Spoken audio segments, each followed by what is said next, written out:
नए जोश, नई उमंग और नई किरण के साथ स्टेप अप कोचिंग क्लास की तरफ से आपको नव वर्ष की हार्दिक शुभकामनाएं।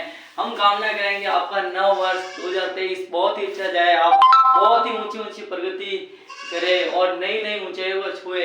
अब नए वर्ष में नए धमाका करने वाले हैं, क्योंकि आज हम गण और गणांक के जितने भी क्वेश्चन है, मतलब जो भी प्रॉब्लम है पूरी की पूरी क्या कर लेंगे, सरल कर लेंगे। सबसे पहले हम गण से शुरू करेंगे, गण के बाद में गणांक। सबसे पहले देखो ये गण, ये क्या है, गण है।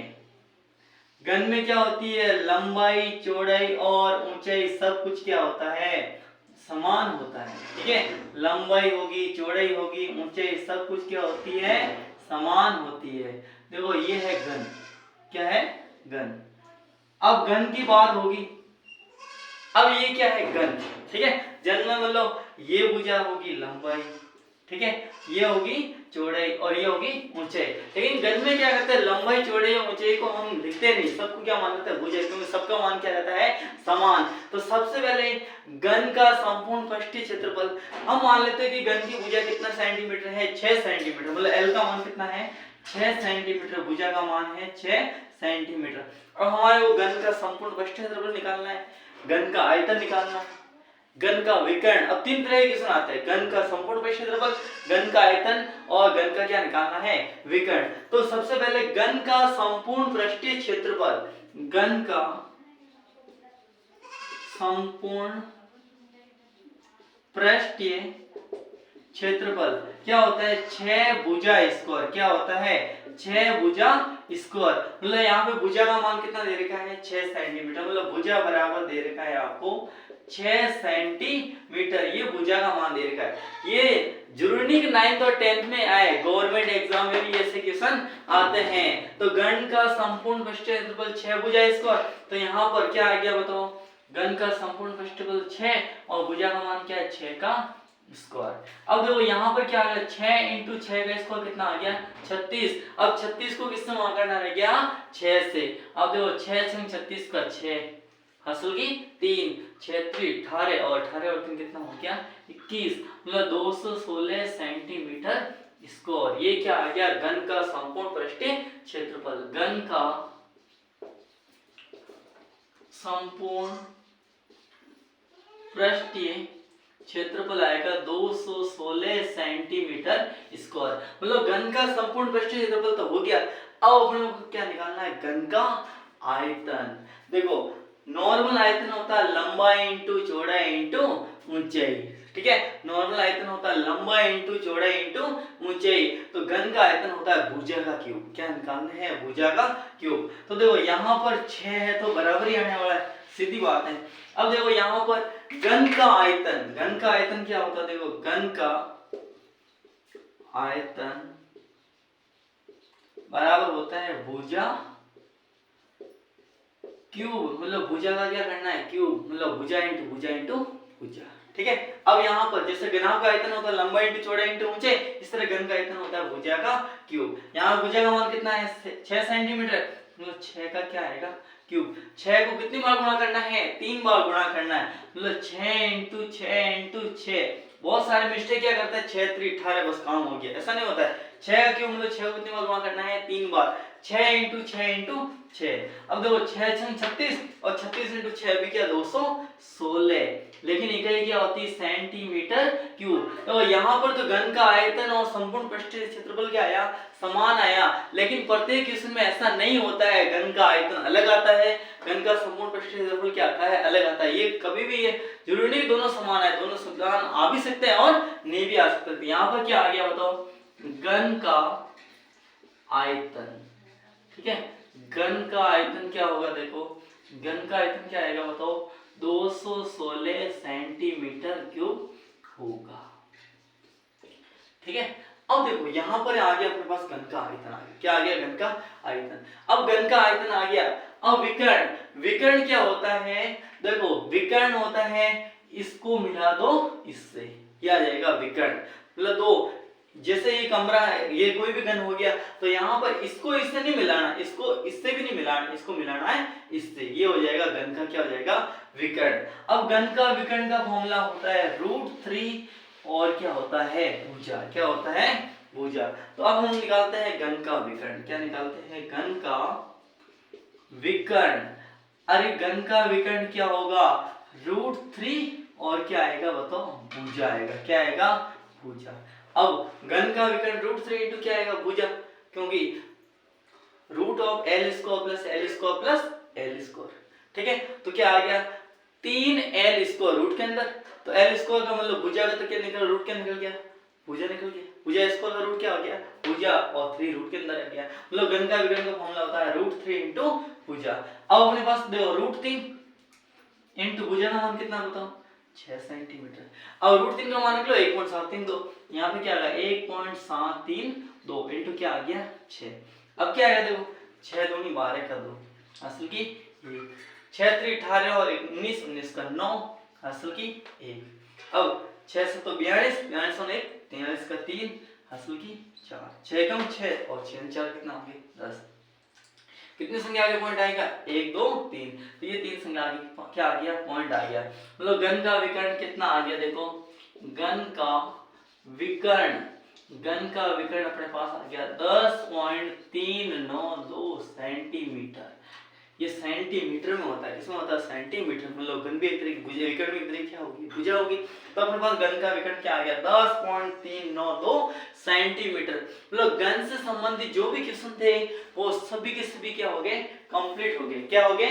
कंप्लीट। अब अपने पास घन हो गया कंप्लीट, हम घनाभ की ओर बढ़ते हैं। क्या बढ़ते हैं? घनाभ। अब घनाभ का बेसिक क्या है? जो भी घनाभ है, जो बेसिक चीज है ना, वो कंप्लीट कर लेते हैं। तो घनाभ में लंबाई चौड़ाई ऊंचाई जरूरी नहीं हो बराबर हो, कोई भी मान चेंज हो सकता है। ठीक है, जैसे यहाँ पर मैं बना रहा हूँ घनाभ। क्या बना रहा हूँ?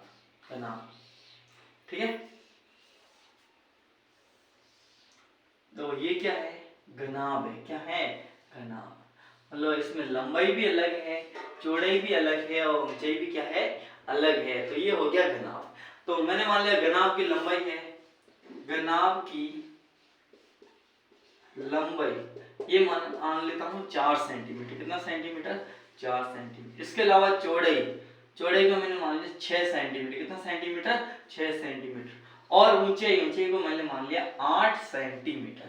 ये घनाभ की लंबाई चौड़ाई और ऊंचाई आपको दे रखा है। तो इसमें बोला है कि घनाभ का आयतन निकालो, घनाभ का संपूर्ण पृष्ठीय क्षेत्रफल निकालो, घनाभ का विकर्ण निकालो। क्या निकालना है? घनाभ का विकर्ण। मतलब इसमें भी 3 तरह के क्वेश्चन है।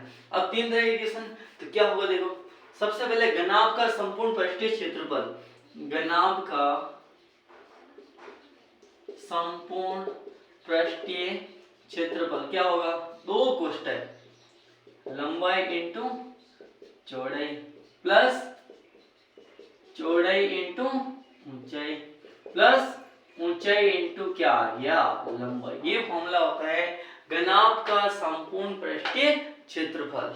2 कोष्टक लंबाई इंटू चौड़ाई प्लस चौड़ाई इंटू ऊंचाई प्लस ऊंचाई इंटू लंबाई। ये 8वीं में होगा, 9th में भी है, 10th में भी है और 11th में भी है और गवर्नमेंट एग्जाम में भी आने वाला है। तो ये आपके लिए क्या है? बहुत ही इंपॉर्टेंट क्वेश्चन है। अब देखो 2 कोष्टक लंबाई का मान क्या? 4 इंटू चौड़ाई का 6 प्लस चौड़ाई का 6 इंटू ऊंचाई का 8 प्लस ऊंचाई का 8 और लंबाई का कितना है? 4। अब देखो 2 कोष्टक 4 छंग 24 प्लस 8 छंग 48 प्लस 8 चौक 32। अब कितना आ गया देखो? 2 कोष्टक 4 और 8 12, 12 में 2 14 का 4 हासिल की 1, 1 2 3, 3 और 4 7 और 7 और 3 कितना आ गया? 10, 104। अब 104 को किससे गुणा करना है? 2 से गुणा करना है। तो क्या आया? 2 इंटू 104। 104 को 2 से गुणा किया तो 208। देखो 2 चौक 8, 2 को 0 से गुणा किया 0, 2 एकम 208 सेंटीमीटर स्क्वायर। ये क्या आ गया? घनाभ का संपूर्ण पृष्ठीय क्षेत्रफल। घनाभ का संपूर्ण पृष्ठीय क्षेत्रफल कितना आएगा? 208 सेंटीमीटर स्क्वायर होगा। ये घनाभ का संपूर्ण पृष्ठीय क्षेत्रफल आ गया। ठीक है, अब घनाभ का संपूर्ण पृष्ठीय क्षेत्रफल आ गया। अब अपने को क्या निकालना है? घनाभ का आयतन। क्या निकालना है? घनाभ का आयतन। घनाभ का संपूर्ण पृष्ठीय क्षेत्रफल होने के बाद में अब घनाभ का आयतन कैसे निकालेंगे देखो।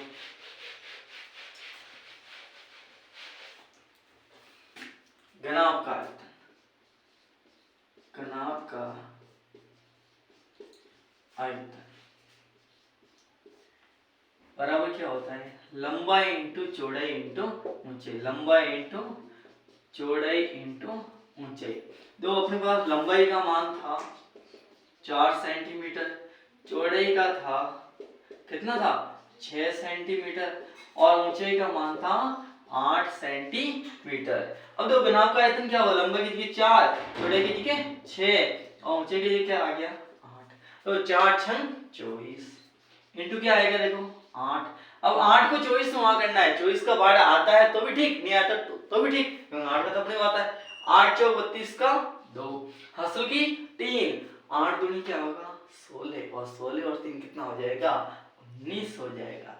ठीक है, 8 चौक 32 का 2, हासिल की 3 और 8 दूनी 16 और 3 19, मतलब 192 सेंटीमीटर क्यूब। ये घनाभ का क्या आ गया आयतन। तो अपने पास आ गया घनाभ का आयतन कितना आ गया देखो 192 सेंटीमीटर क्यूब, ये आएगा घनाभ का, घनाभ का आयतन आ गया।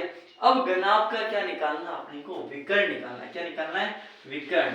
तो घनाभ का विकर्ण क्या होता है देखो, अब देखो लंबाई का मान दे रखा आपको कितना सेंटीमीटर 4 सेंटीमीटर आपको दे रखा है। अब घनाभ का विकर्ण, घनाभ का विकर्ण, अब घनाभ का विकर्ण क्या होगा देखो root of l square plus b square plus h square, ये होता है घनाभ का विकर्ण। मतलब रूट ऑफ एल का स्क्वायर मतलब लंबाई का स्क्वायर, लंबाई का मान कितना 4, तो 4 का स्क्वायर प्लस चौड़ाई का मान 6, 6 का स्क्वायर प्लस एच का मान कितना 8, तो 8 का क्या आ गया स्क्वायर। अब देखो रूट ऑफ, अरे 4 का स्क्वायर कितना होता है 16 होता है, प्लस 6 का स्क्वायर 36 प्लस 8 का स्क्वायर 8 64। ठीक है, अब सबको जोड़ दो तो क्या आएगा रूट ऑफ, देखो 6 और 6 12, 12 और 4 16 का 6, हासिल की 1, 1 और 1 2, 2 और 3 5, 5 और 6 कितना आ गया 11। अब रूट ऑफ 116, अब 116 क्या कर लो, अब बाजी गुणनखंड कर लो, अपना पास आंसर आ जाएगा। अब बाजी गुणनखंड कैसे करेंगे देखो, रूट निकालना है, 116 का रूट तो होता ही नहीं, लेकिन टुकड़े तो हो सकते, जितने हो सके आपको करना है। 116 कई का 6 है ना, तो 2 का भाग जाएगा, 2 पंजे 10 और 2 उल्टा 16 और 2 का जाएगा, 2 दूनी 4 और 2 नम 18। अब 29 तो अभाज्य संख्या, मतलब 29 में किसी का भाग नहीं जाता है, तो घनाभ का विकर्ण कितना आ गया देखो, घनाभ का विकर्ण, अपने पास घनाभ का विकर्ण कितना आया देखो, देखो 2 का एक जोड़ा बन गया, तो ये रूट से क्या निकल जाएगा बाहर, 2 रूट 29 सेंटीमीटर होगा। ये अपने घन और घनाभ से संबंधित जो भी समस्या थी वो की वो पूरी होगी। अब एक नॉर्मल क्वेश्चन ले रहा हूं, उसको घन और घनाभ दोनों वे से होगा। ठीक है, अब एक दो घन है, क्या है दो घन है और प्रत्येक का जो आयतन है ना 64 सेंटीमीटर क्यूब है। क्या है 64 सेंटीमीटर क्यूब। और अब दोनों जो घन है ना उनके फलकों को मिला दिया जाए तो एक क्या बनता है घनाभ बनता है। तो घनाभ का संपूर्ण पृष्ठीय क्षेत्रफल अपने को निकालना, ये क्वेश्चन है। तो देखो प्रत्येक घन का आयतन, प्रत्येक घन का आयतन क्या है बताओ 64 सेंटीमीटर क्या है क्यूब है। ठीक है, अपने पास घन कितने हैं दो घन, एक घन नहीं दो घन। अब दोनों घनों के समान फलकों को मिलाकर क्या बनाया जाता है घनाभ बनाया जाता है। जैसे ये दो घन है,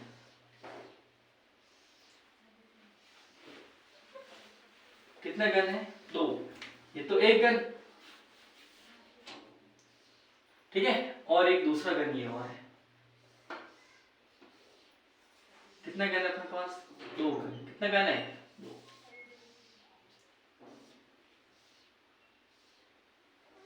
दोनों का आयतन क्या है 64 सेंटीमीटर क्यूब है। तो दोनों के समान फलकों को मिलाकर क्या बनाया जाता है एक घनाभ बनाया जाता है। तो घनाभ का संपूर्ण पृष्ठीय क्षेत्रफल निकालना, ये अपने को ज्ञात करना है। तो इसके लिए क्या करना है घन का आयतन दे रखा है तो घन का आयतन का फॉर्मूला, घन का आयतन, ठीक है, आयतन कितना आ गया बताओ, भुजा क्यूब। ठीक है, भुजा क्यूब का मान आपको कितना दे रखा है 64। तो भुजा क्यूब बराबर क्या बताओ, भुजा क्यूब बराबर है कितना है 64। तो भुजा का मान निकालना है, भुजा बराबर क्या होगा 64 की पावर 1/3। मतलब अपने को 64 का क्या निकालना है घनमूल। तो देखो 64 का घनमूल कितना होगा 4, देखो 4 चौक 16, 16 चौक 64। मतलब भुजा का मान कितना आ गया अपने पास, आ गया 4 सेंटीमीटर। अब भुजा का मान 4 है, तो दोनों समान फलकों को मिलाएंगे ना, तो क्या लंबाई क्या हो जाएगी, डबल हो जाएगी। चौड़ाई ऊंची, चौड़ाई या ऊंचाई तो वो क्यों हो रहेगी, लेकिन क्या हो जाएगी लंबाई क्या हो जाएगी, डबल हो जाएगी। तो जब क्या होगा, जब दोनों घनों के फलकों को मिलाया जाता है, मिलाया जाता है तो नए घनाभ की भुजा, नए घनाभ की तो लंबाई, लंबाई कितनी आएगी 4 + 4 मतलब कितना आएगा 8 सेंटीमीटर। चौड़ाई तो वो की वही रहेगी 4 सेंटीमीटर और ऊंचाई भी वो की वो रहेगी 4 सेंटीमीटर। तो नए घनाभ का संपूर्ण पृष्ठीय क्षेत्रफल, नए घनाभ का संपूर्ण पृष्ठीय क्षेत्रफल, ये क्या होगा देखो 2 कोष्ठक लंबाई इंटू चौड़ाई प्लस चौड़ाई इंटू ऊंचाई प्लस ऊंचाई इंटू क्या आएगा लंबाई। अब देखो फॉर्मूले में वैल्यू रखनी 2 कोष्ठक लंबाई का मान 8 × 4 प्लस 4 × 4 प्लस ऊंचाई का मान कितना है 4 और लंबाई का मान कितना है 8।